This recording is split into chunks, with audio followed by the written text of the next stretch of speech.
Dampaknya itu mencapai 3,7 triliun dan Syederalun akibat batal menjadi tuan rumah Piala Dunia U20, Indonesia ditaksir mengalami kerugian hingga 3,7 triliun rupiah.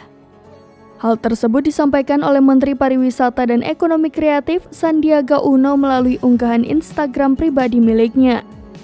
Total kerugian tersebut mengacu pada perhitungan target pendapatan berbasis jumlah penonton yang diperkirakan mencapai 2,3 juta orang. Untuk itu, pihaknya saat ini telah mencari solusi khususnya bagi sektor pariwisata yang terlanjur merugi dengan mempelajari potensi kegiatan internasional berikutnya. Hal lain yang tak kalah penting adalah rasa kecewa masyarakat akan batalnya penyelenggaraan Piala Dunia U20 di Indonesia.